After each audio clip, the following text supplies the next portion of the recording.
wanita itu, ya maaf, kalau tetap memegang pemahaman yang saya sampaikan tadi ya, itu yang ngalang-ngalain rongsokan. Seperti itu. Nah itu kan nggak ada syariatnya. Nggak ada aturan mainnya. Tapi di dalam Islam itu Masya Allah banget.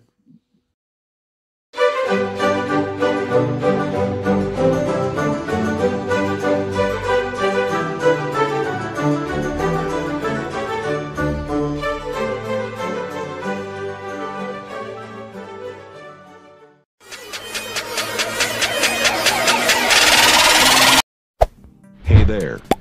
Subscribe to my channel. And also press this bell icon.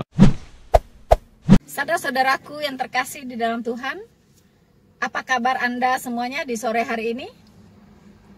Ya, tentunya kita selalu dalam keadaan sehat dan selalu bersuka cita dan dalam perlindungan Tuhan kita, Yesus Kristus. Saudara-saudaraku yang terkasih, saya ingin merespon pernyataan dari Mu'alaf Agustan, teman-teman. Ya. Dia berbicara tentang wanita Kristen, ya, bahwa di dalam kekristenan itu wanitanya itu tidak ada harganya, ya. Wanitanya itu katanya tak ada nilainya, ya. Wanita itu tidak ada nilainya di dalam kekristenan, ya. Kenapa dia katakan demikian? Karena wanita di Kristen itu harus siap menerima apa saja, ya, perlakuan dari suaminya, begitu kan. Jadi walaupun dia disakiti, walaupun dia dipukuli, KDART katanya, ya, itu tidak boleh bercerai, begitu. Jadi tahan-tahan saja, gitu ya. Jadi apapun yang terjadi, walaupun disakiti, dianiaya mungkin, ya, digebukin, ya, diselingkuhin, gitu kan, diselingkuhin, ya tahan saja, begitu. Memang tidak boleh cerai. Nah, dengan demikian dia katakan bahwa wanita itu di Kristen itu tidak ada harganya. Tidak ada harganya. Tidak lebih dari barang rongsokan, dia bilang gitu ya. Jadi wanita di Kristen itu lebih dari barang rongsokan. Begitu. Barang rongsokan aja lebih bernilai katanya daripada seorang wanita Kristen. Begitu, teman-teman. Ya, untuk lebih jelasnya, ya, kita akan mendengarkan pernyataan dari Ko Agustan ini. Seperti apa seorang wanita Kristen menurut pemahaman atau pandangan Agustan. Selamat menyaksikan. Islam itu terukur, terarah, karena aspeknya jelas. Syariatnya itu jelas. Ya, bukan ya maaf lah ya, saudaraku yang di sebelah. Kalau di sana kan nggak ada syariat, ya, nggak ada. Ya kayak contohnya perceraian saja. Ini kan sesuatu yang prinsip dan krusial. Tetapi dalam menyelesaikan persoalannya itu nggak jelas. Ya nggak tahu. Kalau aliran saya dulu ya, Kanda ya. Kalau saya kan Pantekosta. Ya harus bertahan, walaupun dikhianati, disakiti, nggak dikasih makan, harus tetap bertahan. Jadi, ya maaf, wanita ini sudah jadi satu barang yang tidak berharga, plus nggak ada nilainya. Gitu. Kalau rongsokan itu kan, maaf ya, udah namanya rongsokan itu kan bekas, nilainya menjadi turun tajam, tetapi di kilo masih laku. Nah, tapi dalam perspektif ini seakan-akan wanita itu, ya maaf, kalau tetap memegang pemahaman yang saya sampaikan tadi ya, itu yang ngalang-ngalain rongsokan. Seperti itu. Nah itu kan nggak ada syariatnya. Nggak ada aturan mainnya. Tapi di dalam Islam itu Masya Allah banget. Ya artinya boleh dicerai itu tidak sesuai dengan pandangan sebelah yang mereka pahami. Ya. prosesnya juga susah. Artinya seperti saya sampaikan tadi, kalau sudah tidak dinafkain, disakitin, bahkan mungkin membawa perempuan lain di mata istrinya yang sah, ini kan udah apa ya, bahkan terjadi kekerasan dalam rumah KDRT. Ini kan udah tidak bisa dipertahankan, ya kan? Apakah ini harus bertahan gitu sampai mengalami cacat misalnya? Kan nggak begitu juga. Kalau di keimanan kita yang dulu kan nggak ada solusi. Harus bagaimana? Kalau saya sih dulu suruh bertahan terus. So, teman-teman, kita sudah mendengarkan semua apa tadi yang dikatakan oleh Ko Agustan, ya. Jadi wanita Kristen itu tidak lebih dari barang rongsokan, ya. Dari barang rongsokan, teman-teman. Tidak ada nilainya, tidak ada harganya, ya. Jadi dalam berumah tangga, ya, walaupun dia disakiti, walaupun dia digebukin, dianiaya, KDART, nggak dikasih nafkah, ya kan, nggak dikasih nafkah, diselingkuhi, ya itu harus terima begitu. Tidak boleh cerai, harus terima. Nah, ini bagi dia itu sesuatu yang tidak bisa masuk akal sehatnya begitu, teman-teman. Kira-kira ya. Jadi tidak bisa diterima oleh akal sehatnya. Jadi menurut dia, kalau wanita itu mengalami hal-hal yang tidak diinginkan dalam keluarganya, ya, diperlakukan oleh suaminya sedemikian, harus cerai. Begitu. Itu satu-satunya solusi bagi dia, yaitu bercerai lalu kawin lagi. Ya, itulah solusi yang dianggap luar biasa ya oleh Agustan ini, begitu. Hanya itu yang dia lihat sebagai solusi, yaitu cerai lalu kawin lagi. Lalu diperlakukan seperti itu lagi, tidak dinafkahi, digebukin, ya kan, dicuekin gitu ya. Terus tidak diberikan nafkah lahir dan batin begitu. Ya udah, cerai lagi, kawin lagi. Nah, pertanyaan saya, mau sampai kapan? Ya, mau berapa kali Anda bercerai lalu kawin lagi? Apakah itu lebih berharga? Kalau saya bilang orang yang kawin cerai itulah barang rongsokan, ya kan? Sudah dipakai di recycling ya, recycling lagi, pakai lagi, recycling lagi, pakai lagi ya. Itulah barang rongsokan, teman-teman, didaur ulang lagi ya. Jadi kalau gelas sudah pecah, daur ulang lagi, jadi gelas lagi, pecah lagi, daur ulang lagi. Ya itulah barang rongsokan. Nah, teman-teman, tapi solusi yang diberikan oleh Tuhan itu tidak seperti itu, ya. Tuhan itu menciptakan wanita itu tidak sia-sia, ya. Dan wanita itu sangat berharga di mata Tuhan, sangat-sangat berharga. Saudara-saudaraku yang terkasih di dalam Tuhan, mengapa Agustan ini mengatakan bahwa tidak ada solusi, ya, di dalam kekristenan untuk wanita-wanita yang mengalami hal-hal yang tidak diinginkan, ya, dari suaminya begitu, seperti tidak dinafkahi, dipukuli, digebuki, diselingkuhi. Di dalam kekristenan tidak ada solusi katanya, ya. Kalau di dalam Islam itu ada solusinya, yaitu apa? Bercerai lalu kawin lagi, ya kan? Bercerai lagi, kawin lagi, cerai lagi, kawin lagi, sampai berapa kali, ya kan? Nah, itu memang tidak pernah diajarkan di dalam kekristenan, ya. Saya ingat ada seorang bertanya kepada Tuhan Yesus, ya kan? Tuhan, katanya, ini ada perempuan, ya, 7 kali bersuami, ya.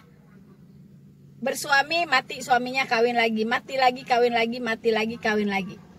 Itu mati loh, ya, bukan berselingkuh loh, ya kan? Lalu nanti saat kebangkitan, siapakah yang menjadi suami dari perempuan ini? Karena dia sudah 7 kali bersuami begitu. Apakah nanti di hari kebangkitan 7-7-nya akan dia pakai begitu kan? Ya, jadi ada nanti perempuan dengan 7 suami begitu. Ya, apa kata Tuhan Yesus? Kamu sesat. Ya kan? Kamu tidak mengerti kitab suci. Ya. Pada hari kebangkitan itu tidak ada lagi kawin mengawin. Ya, jadi kawin mengawin itu cuma ada di dunia ini, teman-teman, di bumi ini saja. Ya, setelah kebangkitan, di saat orang diadili, ya, ada yang akan masuk surga, ada yang akan masuk neraka, ya, itu tidak ada lagi kawin mengawin. Dalam kehidupan yang kekal itu tidak ada lagi kawin mengawin. Kata Tuhan Yesus, sesat, Anda sesat, ya. Jadi kalau ada yang sekarang mengidam-ngidamkan, ya, punya istri sangat banyak dan seksi, ya kan, di surga sana perawan terus, ya, dijebolin perawan lagi, dijebolin perawan lagi, dijebolin perawan lagi. Kata Tuhan Yesus, kamu sesat. Karena setelah kebangkitan tidak ada lagi kawin mengawin, tidak ada lagi, ya, tidak ada lagi kawin mengawin. Kita semua akan hidup seperti malaikat di sorga, ya. Kita semua akan menikmati betapa indahnya hidup bersama-sama dengan Tuhan. Kita akan menikmati indahnya suasana sorgawi, ya. Kalau kita baca di kitab Wahyu, teman-teman, sorga itu begitu indah, ya. Bayangkan jalannya saja itu terbuat dari emas murni. Ya, tembok-temboknya itu terbuat dari permata, batu permata, ya, yang berlapis-lapis. Wow, saya sangat rindu untuk ke sana, teman-teman. Ya, saya sangat rindu untuk ke surga Tuhan Yesus. Dan di sana tidak ada lagi air mata, tidak ada lagi duka cita dan air mata, tidak ada air mata lagi di sana, teman-teman. Ya, yang ada hanya sukacita. Ya, sukacita, kedamaian, keindahan, ya, kebahagiaan, menikmati indahnya surga dan indahnya hidup bersama-sama dengan Tuhan. Luar biasa. Tidak ada lagi pikiran untuk ngeseks, karena tidak ada lagi kawin mengawin di surga itu. Ya, jelas Tuhan Yesus katakan, kamu sesat. Kamu sesat. Kalau tidak percaya, mari kita buka satu ayat di Matius 22. Di situ tertulis bahwa orang-orang Saduki bertanya tentang seorang perempuan yang punya 7 suami, teman-teman. Ya. Lalu mereka, orang Saduki ini bertanya, nanti pada hari kebangkitan siapakah yang akan menjadi suami perempuan ini? Lalu Tuhan Yesus berkata, kamu sesat. Kamu tidak mengerti kitab suci maupun kuasa Allah. Karena pada waktu kebangkitan, orang tidak kawin dan tidak dikawinkan, melainkan hidup seperti malaikat. Ya, seperti malaikat di sorga. Teman-teman. Tapi sayangnya, 600 tahun kemudian, ada ajaran yang mengatakan bahwa di sorga itu terjadi kawin mengawin. Ya, terjadi seks bebas dan tidak ada dosa lagi di sana, ya. Jadi yang tidak boleh seks bebas itu hanya di dunia ini. Tapi di sorga nanti tidak ada dosa lagi. Itulah sorga kenikmatan, ya. Jadi orang bebas menikmati seksnya. Bahkan disediakan perempuan-perempuan muda bermata jeli, teman-teman, ya. Mereka akan duduk di dipan-dipan, ya kan?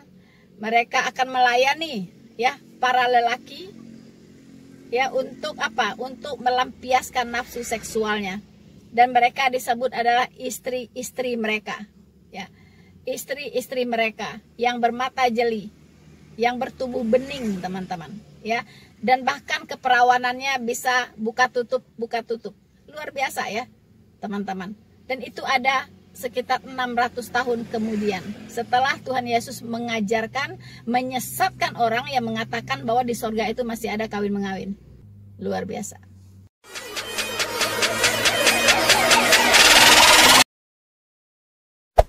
Hey there. Subscribe to my channel. And also press this bell icon. Saudara-saudaraku yang terkasih di dalam Tuhan, supaya bisa mencerahkan Ustadz Agustan, saya lagi-lagi meragukan apakah dia dulu betul-betul Kristen atau hanya abal-abal. Nah, kalau sampai mengatakan bahwa wanita Kristen itu tidak lebih dari rongsokan, ya, itu sungguh keterlaluan begitu. ya kan? Berarti mungkin ibunya masih Kristen ya sekarang, mungkin ya, orang tuanya mungkin ibunya atau siapanya, tantenya mungkin ya masih Kristen. Berarti mereka rongsokan semua gitu ya. Baiklah teman-teman, untuk menambah wawasan dari Agustan ini teman-teman, saya akan memaparkan sedikit bagaimana posisi seorang wanita di dalam kekristenan, ya. Dan setelah itu saya harap Agustan ini membuang pikiran sesatnya jauh-jauh. Teman-teman, saudara-saudaraku yang terkasih, semenjak penciptaan, wanita itu sudah mendapatkan posisi yang istimewa di hadapan Allah. Ya. Jadi wanita itu sudah mendapatkan posisi yang istimewa di hadapan Allah, teman-teman. Mengapa saya katakan demikian? Karena wanita itu diciptakan sepadan dengan laki-laki. Ya. Apa artinya sepadan? Sepadan itu artinya tidak lebih tinggi, tidak lebih rendah. Ya. Jadi Tuhan memperlakukan pria dan wanita itu sama. Tuhan menghargai wanita dengan pria itu sama, ya. Makanya tidak baik jika laki-laki itu seorang diri, ya. Maka Tuhan menciptakan seorang perempuan dari tulang rusuk laki-laki, yaitu seorang yang sepadan dengan dia, yang diciptakan sebagai penolong, teman-teman, ya. Jadi wanita itu adalah penolong laki-laki. Sekarang kita berpikir, menurut Anda mana yang lebih kuat? Penolong atau yang ditolong? Ya, mana yang lebih kuat? Penolong atau yang ditolong? Tentunya penolong lebih kuat. Kalau penolongnya lebih lemah, pasti tidak akan bisa menolong, teman-teman. Ya kan? Jadi perempuan itu diciptakan oleh Allah sebagai penolong laki-laki. Buktinya apa? Buktinya wanita itu diciptakan sebagai makhluk yang multi talented, ya, multi talent, teman-teman. Dia punya talenta yang banyak sekali, ya, sehingga wanita itu bisa mengerjakan banyak hal secara bersamaan dalam satu waktu. Luar biasa, teman-teman, ya. Wanita itu bisa melakukan banyak hal secara bersamaan sekaligus, ya. Dia bisa memasak sambil menyuci pakaian, ya kan? Dia bisa mengurus anaknya sambil bekerja, ya. Dia bisa mengurus suaminya sambil juga mendidik anak-anaknya, ya. Luar biasa, teman-teman, ya. Dia bisa menggendong anaknya sambil mencuci piring. Ya, dia bisa menggendong anaknya sambil menyapu, ya. Dia bisa melakukan apapun, ya. Bahkan ketika suaminya berhalangan tetap, perempuan siap untuk menggantikan suaminya, teman-teman, ya, siap menggantikan suaminya. Dan juga wanita-wanita tidak kalah hebatnya, ya, jika situasi memaksa, mereka juga bisa menjadi tulang punggung keluarga, ya. Kita lihat banyak sekali wanita-wanita karir, ya, yang tidak kalah dengan laki-laki, teman-teman. Tidak kalah dengan laki-laki. Jadi wanita itu tidak hanya diciptakan sebagai budak seks, ya, hanya taunya dapur, kasur, sumur, seperti wanita-wanitanya Agustan, begitu kan? Jadi taunya mereka cuma dapur, kasur, sumur. Bahkan keluar rumah pun seharusnya itu tidak boleh sendiri, harus ditemani oleh muhrimnya, teman-teman, ya kan? Nah, kalau demikian, bagaimana wanita itu bisa berkarir? Bagaimana wanita itu bisa berkembang? Bagaimana wanita itu bisa belajar banyak hal di luar sana? Ya kan? Bagaimana wanita itu bisa mengeluarkan potensi dirinya yang diberikan oleh Tuhan? Kalau apapun dibatasi, ya kan? Keluar rumah pun harus ada muhrimnya, ya kan? Itu kan berarti harus di rumah saja, artinya begitu. Makanya kita tahu seperti di negara-negara Muslim yang menerapkan syariat Islam secara kafah, itu wanita-wanitanya tenggelam, teman-teman, tenggelam cuma di rumah saja, ya, hanya sebagai budak seks saja, begitu, sebagai mesin pencetak anak saja, ya, mesin beranak, ya, hanya sebagai mesin beranak saja, teman-teman, Ya, dikasih kebutuhannya, dikasih seperti di Arab ya, dikasih enak di rumah, dikasih enak teman-teman. Tapi keluar bawa mobil sendiri nggak boleh ya. Keluar rumah mau kemana, ke mall, mau jalan-jalan nggak boleh ya. Harus ditemani muhrimnya. Nah itu, jadi seperti apa ibaratnya burung di dalam sangkar emas ya. Burung di dalam sangkar emas. Mendingan burung masih digantung-gantung di luar, masih bisa melihat-lihat apa yang ada di luar gitu ya. Tetapi kalau istri-istri dari laki-laki yang seperti itu tidak bisa. Tidak boleh sekolah, tidak boleh bekerja, tidak boleh keluar rumah sendirian, tidak boleh bawa mobil. Tetapi puji Tuhan ya, sekarang Arab Saudi sudah meninggalkan itu semua ya. Mereka melakukan revolusi budaya, revolusi agama kalau saya katakan ya, revolusi agama, di mana wanita-wanitanya sudah boleh melepaskan hijabnya teman-teman, wanita-wanitanya sudah boleh bekerja, wanita-wanitanya sudah boleh jadi wanita karir ya, wanita-wanitanya sudah boleh menempuh jenjang pendidikan ya yang tinggi sekalipun ya. Hebat ya Arab saat ini yang digagas oleh putra mahkota teman-teman ya. Jadi Arab Saudi menyadari begitu, kalau syariat Islam yang kafah itu diterapkan, tidak ada perkembangan negaranya teman-teman ya. Selama ini mengapa Arab Saudi bisa kaya raya? Yaitu karena minyaknya dan ada ritual hajinya. Coba ritual haji tidak ada dan tidak ada minyak, itu tidak lebih dari padang gurun yang tandus ya kan. Padang gurun yang tandus teman-teman, mungkin tidak ada kehidupan di situ. Lalu mereka kemarin berpengalaman dengan COVID ya. Jadi dengan virus yang sekecil itu saja itu bisa menutup ya namanya ritual Ka'bah. Begitu banyak devisa yang lenyap ya, tidak mengalir ke Arab Saudi teman-teman. Yang inilah sebabnya yang memicu bahwa Arab Saudi harus berbenah. Tidak bisa lagi hidup seperti di abad ke-7, tidak bisa. Saudara-saudaraku yang terkasih di dalam Tuhan, mengapa Saudara Agustan mengatakan bahwa di dalam kekristenan itu tidak ada solusi ya? Karena apa? Karena di dalam kekristenan itu tidak ada syariat katanya ya. Yang dia maksud adalah syariat di dalam perkawinan ya. Jadi tidak ada yang mengatur tentang perceraian ya kan? Tidak ada yang mengatur tentang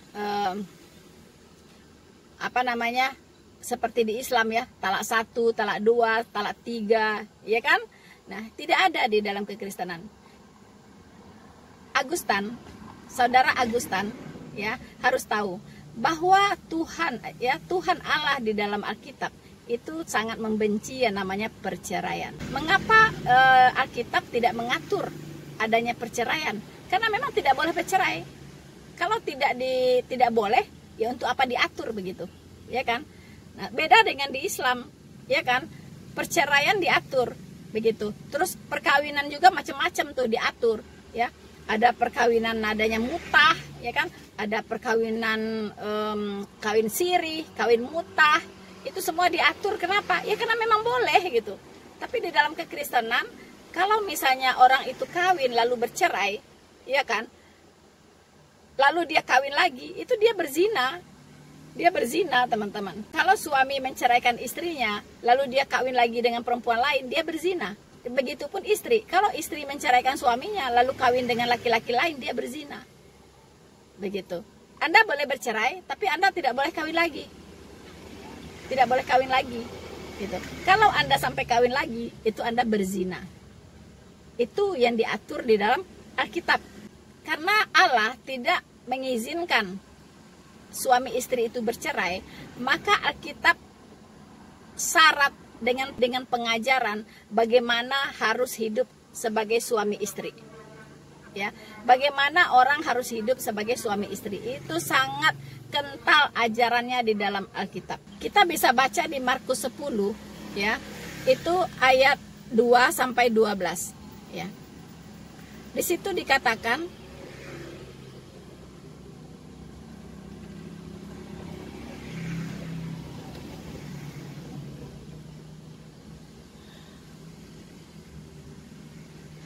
di Markus 10 ayat 2 sampai 12 itu membahas tentang kehidupan suami istri. Bagaimana suami istri harus hidup ya, teman-teman. Di situ dikatakan apa yang sudah dipersatukan oleh Allah tidak boleh diceraikan oleh manusia. Ya.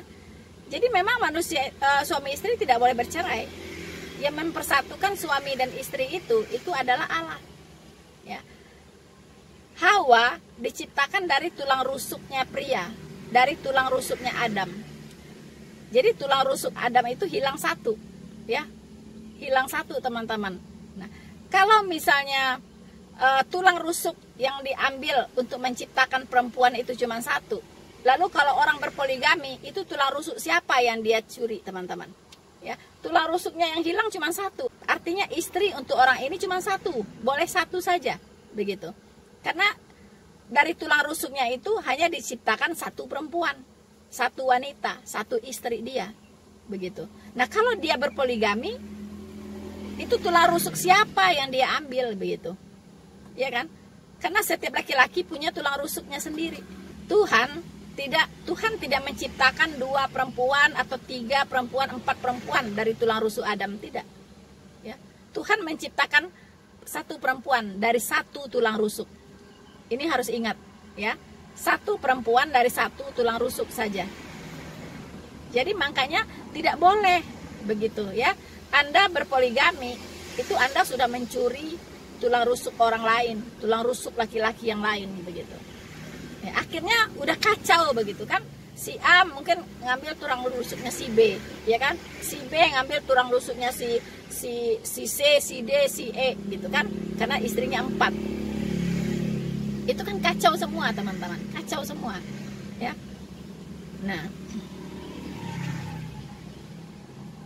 di situ juga dikatakan bahwa barang siapa menceraikan istrinya lalu kawin dengan wanita lain, maka dia berbuat zina.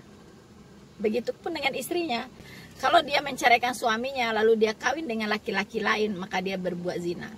Nah, ini tertulis jelas di dalam Alkitab.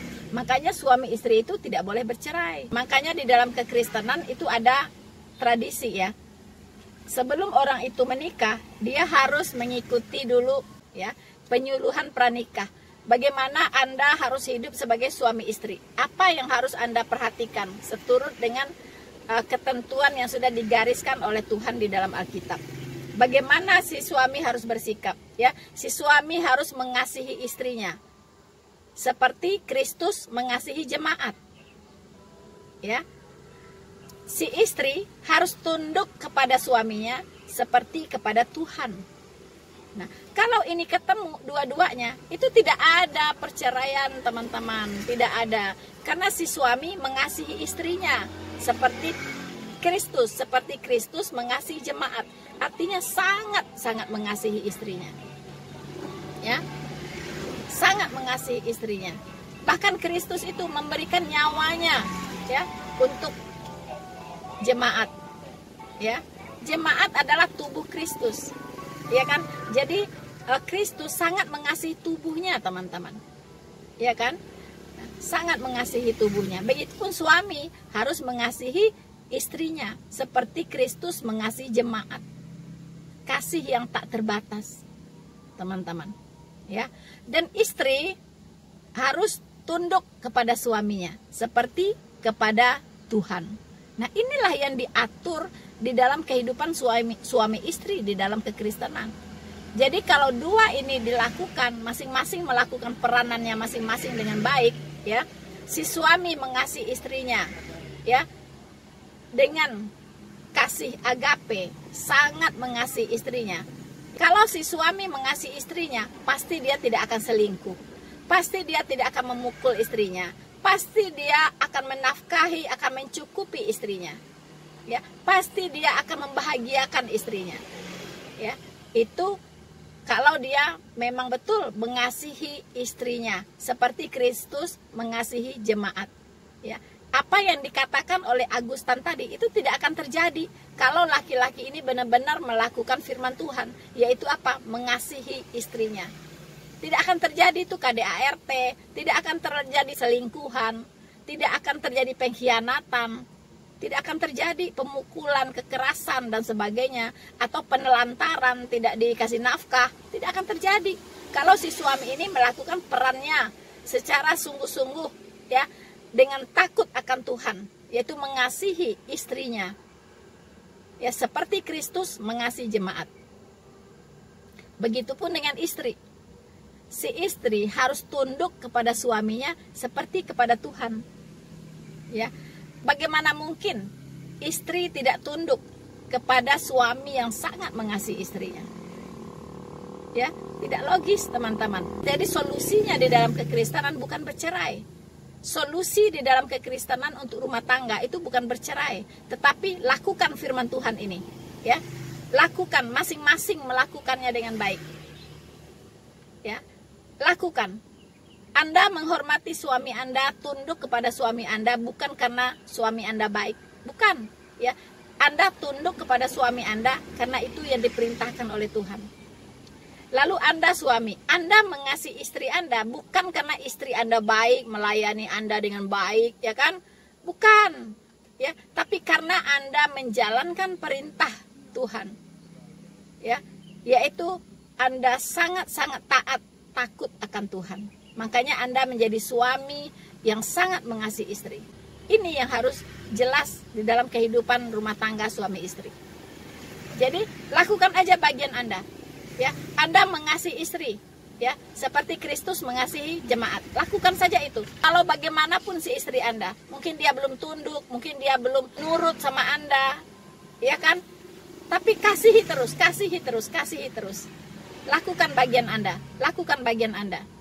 Dan lama-lama istri Anda akan menyadarinya, dan Anda akan menyelamatkan istri Anda karena kasihmu yang begitu besar kepada dia. Ada suami-suami yang belum bertobat mungkin ya, suami-suami yang tidak takut akan Tuhan, ya kan?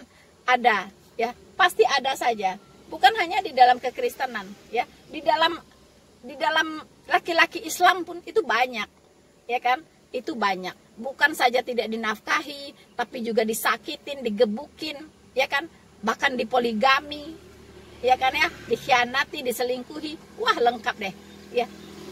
Ada nggak orang seperti itu di Kristen? Ya ada, dan pastinya dia adalah laki-laki yang belum bertobat. Ya, laki-laki yang belum bertobat. Nah, tapi apa kata Tuhan kepada istrinya ini? Apakah Tuhan katakan, ya udah suami kamu sudah tidak bertanggung jawab, cerai saja? Apakah demikian kata Tuhan? Tidak, Tuhan tidak mengajarkan demikian. Itulah bedanya pikiran manusia seperti Agustan dengan pikiran Allah.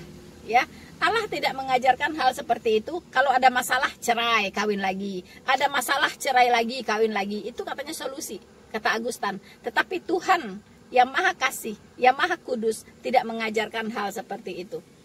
Ya, Agustan tidak tahu. Dia mengatakan bahwa di dalam agama Kristen itu tidak ada syariat. Yang dia pahami dengan syariat adalah aturan perceraian, ya. Jadi di Islam itu diatur ya perceraian, ya kan? Nah, diatur mau talak 1, talak 2, talak 3, ya kan? Atau talak 4, mungkin talak 5, talak 6, saya nggak tahu, ya kan? Nah, itu diatur gitu, ya. Jadi kalau wanita itu tidak dinafkahi oleh suaminya, ya dia boleh bercerai, ya kan? Dia tidak dinafkahi dalam sekian waktu lamanya, ya kan? Nah, dia boleh diceraikan, dia boleh bercerai begitu, ya. Tetapi di dalam kekristenan tidak demikian. Ya. Di dalam kekristenan tidak diatur tentang perceraian. Betul, karena Tuhan sangat membenci perceraian. Tuhan sangat tidak suka dengan perceraian. Ya. Apa yang sudah dipersatukan oleh Tuhan tidak boleh diceraikan oleh manusia. Itu jelas. Ya. Jadi syariat-syariat yang ada di dalam kekristenan adalah syariat bagaimana hidup sebagai suami istri dalam perkawinan. Itu syariatnya, ya kan? Aduh, saya iri loh melihat wanita-wanita Kristen, suami-suaminya setia-setia gitu, ya kan? Jarang yang bercerai, ya. Suaminya setia-setia, jarang bercerai, ya. Saya ini katanya, itu sudah diselingkuhin berapa kali, ya. Diceraikan, dikawinin lagi, diceraikan, dikawin lagi, diceraikan, dikawin lagi.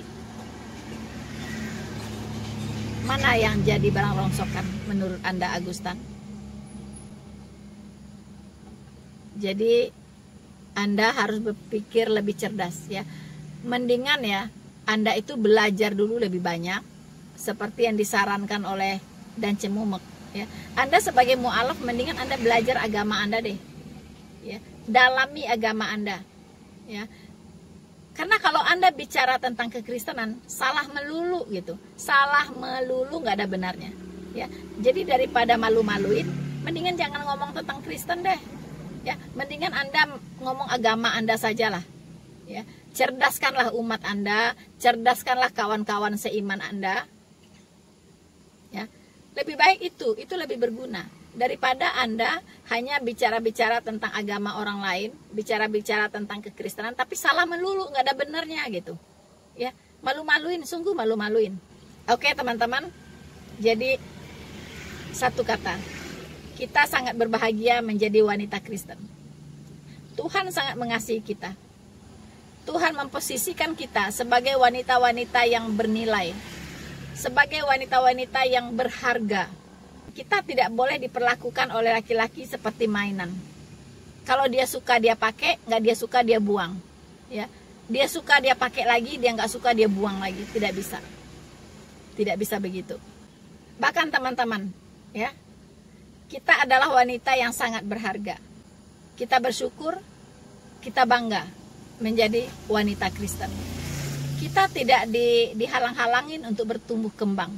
Kita tidak dihambat untuk menjadi wanita-wanita hebat. Kita tidak dihalang-halangi untuk menjadi sama dengan laki-laki, ya, dalam hal potensi, ya, dalam hal mengembangkan potensi diri. Tidak ada yang menghalangi. Kita bebas berjalan kemana saja tanpa harus ditemanin oleh muhrim, ya, tapi kita berani, ya, kita berani kemana saja.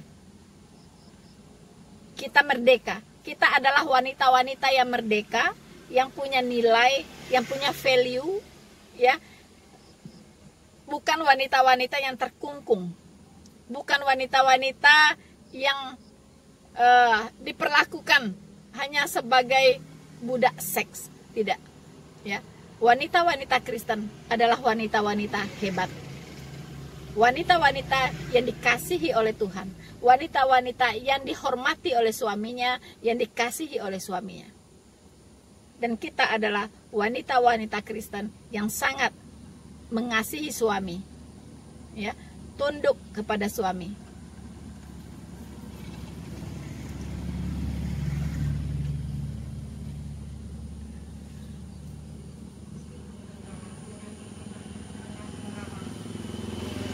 Teman-teman, Anda dikatakan hebat ketika Anda bisa menerima kekurangan orang lain. Jadi, kita bangga menjadi wanita Kristen. Bersama saya, Noverina Solihin, Tuhan Yesus memberkati kita semua. Maranatha.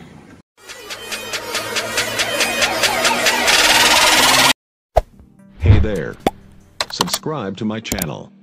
And also press this bell icon.